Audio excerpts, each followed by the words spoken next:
यह कहानी है भूतिया अस्पताल की। सिल्मपुर नाम का एक था। उस गांव में गोपी नाम का एक किसान रहता था। उसके दो बेटे और एक बेटी थी। वे लोग रोज रात को खाना खाने के बाद अपने दादाजी से कहानियां सुना करते थे। उसके दादाजी भी बच्चों को अच्छी अच्छी कहानियां सुनाया करते थे। इससे उनका भी मन लगा रहता था। एक दिन उन्होंने बच्चों को एक भूत वाली डरावनी कहानी सुनाने लगे। उन्होंने बताया कि मैं आज तुम लोगों को जो कहानी सुनाने जा रहा हूँ वह बहुत ही डरावनी और सच्ची घटना पर आधारित है। यह कहानी हमारे जमाने की एक अस्पताल की है जो करीबन 200 साल पुराना था। उस भूतिया अस्पताल के ठीक बगल में ही एक कब्रिस्तान था।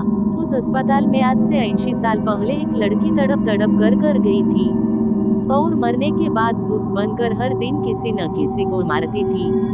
रात के समय में जो भी उस रास्ते से होकर जाता था वो कभी भी वापस अपने घर नहीं आ जाता था। एक दिन हमारे गांव के दोनों लड़के नीरज और गोलू बाजार कुछ सामान लेकर लौट रहे थे। वे दोनों साइकिल से थे और घर आते आते रास्ते में ही रात हो गई थी। गोलू ने नीरज से कहा कि भूतिया अस्पताल वाले रास्ते से चलते हैं, जल्दी घर पहुंच जाएंगे। तभी नीरज ने कहा, नहीं भाई, उस रास्ते से जाना सही नहीं होगा। उस रास्ते में भूत रहता है। गोलू बिल्कुल भी भूत में विश्वास नहीं करता था और नीरज को जिद करके उस रास्ते पर चलने के लिए कहने लगा। नीरज उसकी बात मान लिया और दोनों अस्पताल वाले रास्ते में चल दिए।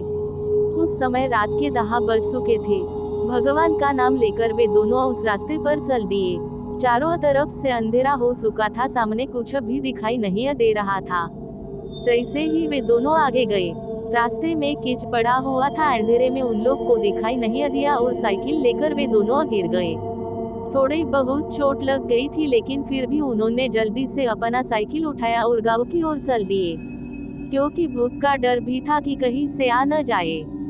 वे लोग थोड़े ही दूर गए थे कि उन लोग के साइकिल का टायर पंचर हो गया। नीरज बोला, भाई मुझे तो लग रहा है इस जगह में कुछ तो गड़बड़ है, हम लोग वापस लौट चलते हैं।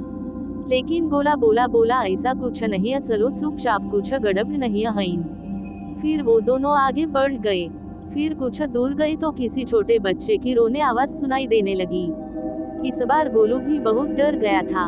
उसने नीरज से कहा, तुम्हें किसी बच्चे की रोने आवाज सुनाई दे रही है क्या? नीरज बोला, नहीं भाई, लगता है किसी जानवर की रोने की आवाज होगी।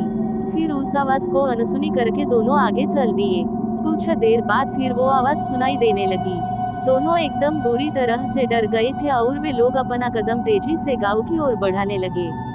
थोड़ा आगे चलने पर एक पीपल के पेड़ के नीचे एक बूढ़ी औरत दिखाई दी। उसके सफेद बाल, सफेद साड़ी और डरावनी आंखें थी। उसे इतनी रात को अकेली औरत को देखकर उन लोग के रोंगटे खड़े हो गए थे।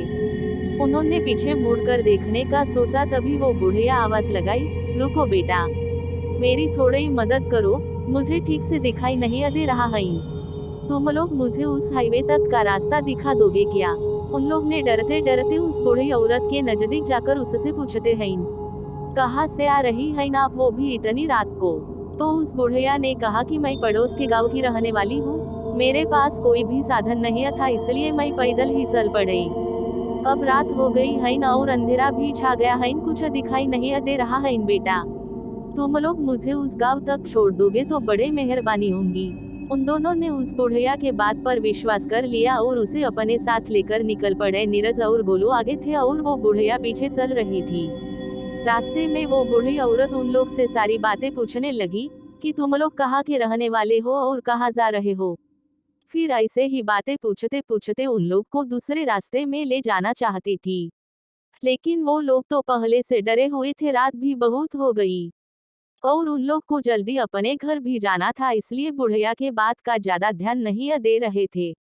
कुछ देर चलने के बाद नीरज बोला, लो दादी, आपका गांव आ गया, अब आप अपने घर चले जाइए। और वो जैसे ही पीछे मुड़कर देखा तो वहां कोई नहीं था। वो दोनों की हालत खराब हो गई, डर के मारे थर थर कांपने लगे और वही अपना साइकिल पटका और दौड़कर भागने लगे। भागते भागते भूतिया अस्पताल के पास कब्रिस्तान तक पहुंच गए। रात के दोपहर से 12:30 बज चुका था।